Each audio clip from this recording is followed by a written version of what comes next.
Olá, gente querida, como vão vocês? Tudo bem? Nós estamos aí num projeto muito legal da nossa obreira Michele Lima, que é obreira da nossa igreja, né? Da igreja que congregamos, somos pastores da Kingdom Church Maricá. E esse projeto é da leitura da Bíblia, toda em um ano.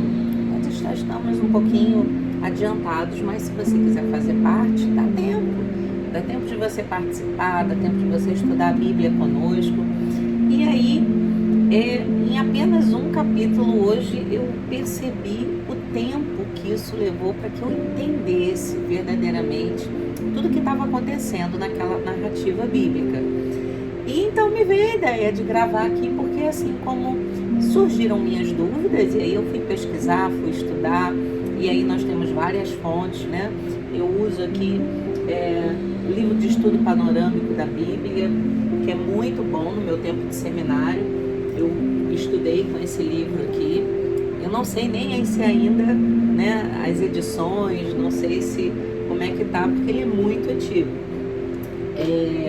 Também tenho aqui um livro que eu gosto muito, é muito didático, muito explicativo, que é o Manual Bíblico SBT. E além, claro, né, da Bíblia, que é a nossa fonte sempre, mas a gente sabe que alguns textos da Bíblia, né, às vezes a gente precisa de uma versão diferenciada, né, a NVI, claro, versões, por favor, não é, que sejam referência para que nós possamos ter os textos verdadeiros, né, nada contrário àquilo que verdadeiramente a revelação da palavra é para nós, se é que me entendem, nada contemporâneo, enfim, então veio essa ideia de sempre, né, claro, dentro do nosso tempo, né, de trabalho e tudo, a gente tentar fazer da melhor forma possível, porque assim como eu tive dúvidas, acredito que você também possa tê-las. Então a gente está no capítulo 14, tá? Do livro de Gênesis. Então a gente vê a primeira narrativa aqui, né? E eu gosto muito também, deixa eu passar para vocês, ó. Gosto muito do Apologeta, tá? Esse site também é bem legal e aí a gente também usa para tirar dúvidas aqui nesse site, tá? O Apologeta. Então a gente tem aqui comentários versículo por versículo. É claro que alguns versículos a gente também se aprofunda, né? Então a gente vai pesquisando em outros sites. Gosto muito de pastores também que são referência para mim, né? Tem muitos estudos aqui do meu pastor saudoso, pai, amigo, pastor Haroldo Tavares. A gente tem muitos estudos do pastor Haroldo, né, que até perguntam se a gente qualquer dia vai publicá-los, que ele dizia, olha, quando eu partir, vocês publiquem meus estudos. Isso é outra história. Então vamos lá. Então o que acontece aqui no livro de Gênesis 14, tá? Deixa eu tentar resumir bastante para vocês. Já no primeiro versículo, vem dizendo aqui para nós, né, que o rei de... são nomes tão bonitos, né, gente? Quedorlaomer, rei de Elão, não é? Ele, com mais 3 reis, eles dominavam, né? Ele era o líder de uma espécie de feudo. Então, ele e mais os reis, deixa eu ver aqui direitinho para a gente não se perder, os reis Anrafel, que era da cidade de Sinar, Ariote de Elazar e Tidal de Goim. Esses reis, eles dominavam sobre os outros 5 reis que a palavra, né, nesse capítulo nos relata, que eram os reis de Sodoma, Gomorra, Admar, Zebulim e Belá, que também era chamada de Zoar, né? Então esses reis, eles eram como uma espécie de vassalos do rei, desse líder, né? Vamos chamá-lo de Kedor, porque o nome é muito comprido. Brincadeiras à parte, queridos. Então, eles eram uma espécie de vassalos e pagavam tributos. Esse texto do Gênesis 14 vai então nos relatar que esses reis, durante 12 anos, eles pagaram os tributos a essa colisão, vamos dizer assim, desses 4 reis, cujo líder era o Quedorlaomer. Então, o que acontece? Eles resolvem, então, no 13º ano, parar de pagar. Eles se rebelam. Então, essa vai ser a primeira guerra relatada na Bíblia, né, nesse texto de Gênesis. Então, nós vamos ver que uma guerra, então, ela se inicia. Por quê? Porque o rei, né, rei entre aspas, né, o líder desse pseudo-feudo, que é o Quedorlaomer, ele diz: não, vocês não vão parar de pagar o tributo, então eu vou ensinar uma lição a vocês, eu vou invadir e vou ensinar para vocês que não é assim que funciona. Então, essas 5 cidades, elas são invadidas, né, no 14º ano. Então, vamos entender. Até o 12º, eles pagam tributo. No 13º ano, eles resolvem parar de pagar os tributos. E no 14º ano, de fato, as 5 cidades, elas são derrotadas, então, por esses reis. Vamos ver os textos aqui? Olha, o versículo 4, capítulo 14. 12 anos haviam servido a Quedorlaomer e ao 13º ano se rebelaram. No 14º veio Quedorlaomer e os reis que estavam na sua parte, né, aquela colisão militar, aqueles aliados que ele tinha, e então eles vão contra, né, essas 5 cidades, né, que se rebelaram. Então a palavra de Deus vai dizer pra gente no versículo 7 que eles são derrotados e que muitos desses soldados, né, das 5 cidades que se rebelaram, elas caem em poços cheios de betume, né, uma espécie de asfalto, vamos dizer assim. Então eles fogem, né? A palavra não relata exatamente se todos esses reis são mortos. Há uma divergência aí doutrinária, né? Porque mais à frente a gente vai ver que o rei de Sodoma encontra Abraão. Então a gente não sabe, na verdade, se é o rei que sobreviveu ou se é algum sucessor, né? A gente não tem esse detalhe, tá bom?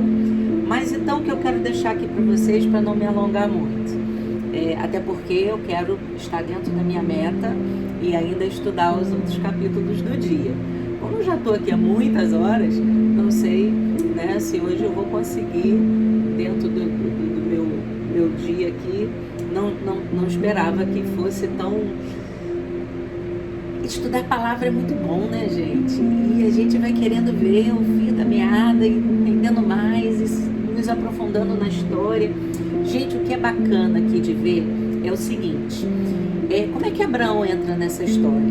O rei, então, o Quedorlaomer, ele vence, né, essas 5 cidades que se rebelam e volta, né, com bens e com os despojos.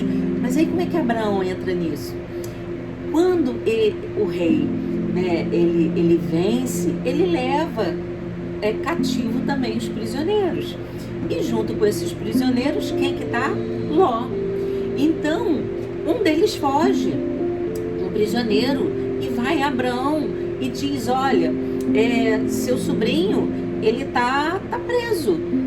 Houve uma invasão e seu sobrinho está nesse bolo aí, ele está junto. Então nós vamos ver aqui, versículo 12 diz assim: tomaram também Ló, filho do irmão de Abraão, que morava em Sodoma, e sua riqueza, e se foram. Ou seja, Ló, sua família, suas riquezas são também levadas cativas. E aí veio um dos que escaparam, diz o versículo 13, e denunciou a Abraão, o hebreu, que habitava no vale de Mane, morreu, irmão de Escol, irmão de Aner, e os que haviam feito pacto com Abrão. Então ouviu Abrão que seu irmão estava prisioneiro, no caso, né, irmão, o seu sobrinho Ló. Então o que a gente vê, gente?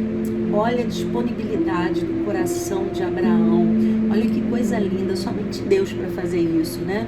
Porque Abrão, ele teve ali aquele momento com seu sobrinho que ele diz, seus pastores e os meus estão aqui entrando em confronto e não está dando certo a gente ficar junto. O mais velho tinha o direito de escolha, mas Abrão, com a disponibilidade do seu coração, diz, não, escolhe aí o que você quer, para onde você for, eu vou para o outro lado. E aí Ló, né, o olhinho, viu a melhor parte. Nem sempre aquilo que está sendo a melhor parte diante dos nossos olhos é o melhor que Deus tem para nós. Isso fica como lição para nós, não é? Para que nós estejamos sempre direcionados por Deus e não por aquilo que os nossos olhos estão vendo. Então, Ló, ele escolhe aquela parte, né, de Sodoma, ele vai para aquelas bandas ali e olha o que aconteceu. Mas olha a disponibilidade do coração de Abrão. Abrão, ele perdoa. Abrão, ele não está com a ofensa guardada no seu coração. E aí ele coloca a sua própria vida em risco. E ele pega então aqueles amorreus que eram aliados, porque vamos lembrar, né, os amorreus são descendentes de Canaã, e geralmente um povo hostil, mas ele tinha ali como 3 aliados. Aqui a palavra ela vai declarar para a gente, não é? Esses 3, e a palavra diz então que eles, deixa eu achar aqui, versículo 14, 318 pessoas vão com Abraão até Dan. 318, gente, nós estamos falando de um exército de coalizão de 4 reis que venceram 5 cidades, né? Então a gente imagina que é um exército muito mais, né, numeroso, e Abrão, ele com esses 318, eu creio que é uma estratégia dos céus que ele tem. A palavra ela vai nos relatar como que Abrão então ele age, né? Ele diz aqui que derramou-se sobre eles à noite, ele e os seus servos. Então eu creio que Deus o iluminou com uma estratégia celestial. Nós, meu esposo, né, pastor, mas também advogado, e a gente sempre tem por hábito, né, eu sou graduada em Direito, mas não milito, mas nós trabalho com ele, assessorando, mas não milito. Mas nós temos um diferencial a gente já viu a mão de Deus em muitas situações, aonde advogados de escritórios tão conhecidos e situações, eu vou só declarar uma aqui, um fato, não vou citar nomes, é claro, mas um determinado caso que ocorreu, aonde tínhamos um amigo, na verdade, ele não era um cliente, era um amigo que estava passando uma situação muito complicada, havia contratado um escritório muito famoso e estava até com dificuldades, porque os honorários eram, né, dentro daquilo que o nome, né, do escritório remontava, enfim. Então, o que aconteceu? Como amigos, nós entramos no processo, que ele estava com uma dificuldade muito grande. E, queridos, para resumir a história, nós dobramos os nossos joelhos, pedimos ao Senhor Jesus que desse a estratégia para que o direito e a justiça fossem resguardadas, porque nós cremos que a justiça de Deus é muito maior do que a justiça de homens, e aquele que é o justo juiz, que é o dono de toda a terra, é ele que dá a última palavra.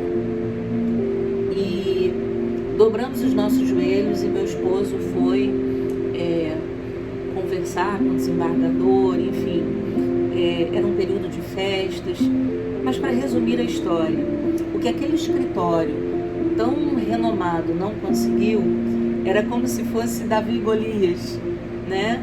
Deus honrou aquele que é pequenino, mas aquele que tem temor de Deus e que orou ao Senhor antes de tomar qualquer atitude.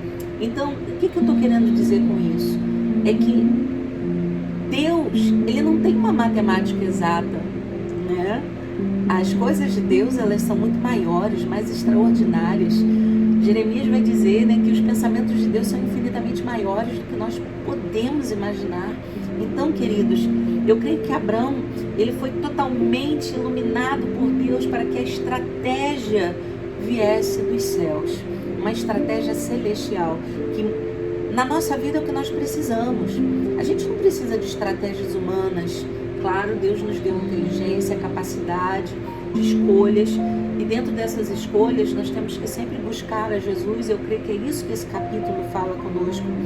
Buscar a Deus, sermos direcionados por Deus, termos as estratégias celestiais. Abraão venceu um exército com 318 homens e tomou de volta o seu sobrinho Ló. Assim como meu esposo, em vários casos, né, vários processos, nós sempre... Isso não quer dizer que a gente sempre venceu não, tá, gente? A advocacia, ainda mais nos dias de hoje, né, que a gente não precisa relatar aquilo que está acontecendo, né, dentro da nossa justiça, que não é mais sinônimo de direito guardado, né, resguardado, pelo contrário. Mas isso é outro assunto, não estamos aqui para falar de direito nem de política. Estamos aqui para falar da palavra de Deus, que nos fala assim, que ainda que o direito dos homens não seja guardado, o direito pelos homens, né, pelos próprios homens, o direito está sendo guardado pelo justo juízo nosso Deus. Ele é maravilhoso, mas ele é soberano, ele tem o tempo dele agir. Não é no nosso tempo. Isso quer dizer que a gente não vai sofrer, não vai passar adversidade. Nós vamos passar pelas aflições. Jesus não falou que nós teríamos, mas ele disse: tem de bom ânimo, eu venci por vocês, oh glória. Então, Jesus venceu por nós, queridos. Então, voltando aqui a Abraão, aqui ele ainda era Abraão. Então, Abraão, ele tem então um encontro, né? O rei de Sodoma vai ao seu encontro. Deixa eu ver aqui o texto certinho para passar para vocês. Versículo 17. Saiu o rei de Sodoma a recebê-lo. Então, Abraão recupera Ló, os bens, recupera a gente, diz aqui, né? Recupera riqueza, mulheres e gente. Versículo 16. Isso quer dizer o quê, queridos? Que tudo aquilo que foi levado, Abraão toma de volta. Toma de volta o que é teu. Esse Deus é maravilhoso. Então, nós vamos ver aqui que o rei de Sodoma então faz uma proposta. Ó, me dá as pessoas, né? Me devolve os meus súditos e fica com as riquezas para você. Abraão falou: não. Era como se ele falasse assim: vive o Senhor. Olha o que está no versículo 19. 20. Bendito seja o Deus Altíssimo, que entregou os teus inimigos em tua mão. Aqui é a fala de Melquisedeque. Mais um pouquinho abaixo. O rei de Sodoma, versículo 21, disse então: dá-me pessoas e toma para ti a riqueza. E Abraão disse ao rei de Sodoma: levantei minha mão ao Senhor Deus Altíssimo, possuidor dos céus e da terra, e disse, versículo 23, nada tomarei de tudo que é teu, para que não digas eu enriqueci Abraão. Outra lição para nós também. Tudo aquilo que nos pertence, querido, Deus vai nos dar. Tudo aquilo que é nosso, estabelecido nos céus, tudo aquilo que Deus tem preparado para aqueles que o amam, Deus, Ele vai estar cuidando, Ele vai estar no controle, para que verdadeiramente nós possamos ter, receber. Eu já passei por situações e uma serva do Senhor, certa feita, me disse que eu tenho meus segredinhos com Deus. Quando nós recebemos revelações, profecias, que hoje há muitos revelamentos e profetadas, meu Deus, e pessoas querendo ganhar dinheiro, fama com essas coisas, mas darão conta para Deus, porque a Deus ninguém engana e o Senhor não se deixa escarnecer. Isso também é outro assunto. Então, queridos, eu tenho meus segredinhos com Deus para saber quando eu falo, Senhor, vamos guardar esse segredinho para que eu saiba quando verdadeiramente é o Senhor falando.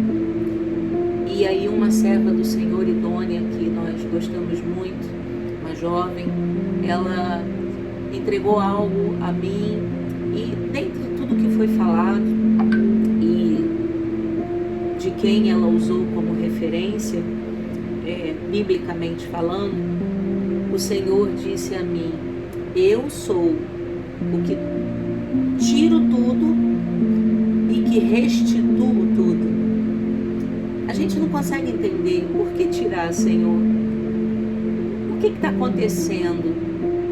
Jó teve tudo tirado e tudo foi restituído. Então, a gente às vezes passa por momentos muito difíceis, mas eu não tento entender, eu procuro só confiar.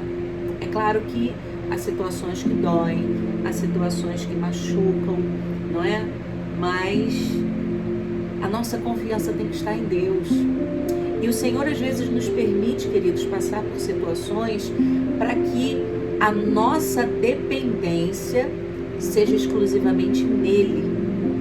Não de dinheiro, não de pessoas influentes, não daquilo que está à nossa volta ou aquilo que o nosso coração deseja, mas a nossa dependência tem que estar somente nele. Porque dele, para ele e por ele todas as coisas foram criadas, feitas. Nada aqui é sobre nós, é sobre ele. É claro que o Senhor sabe que nós precisamos nos manter, e ele é o Deus da provisão.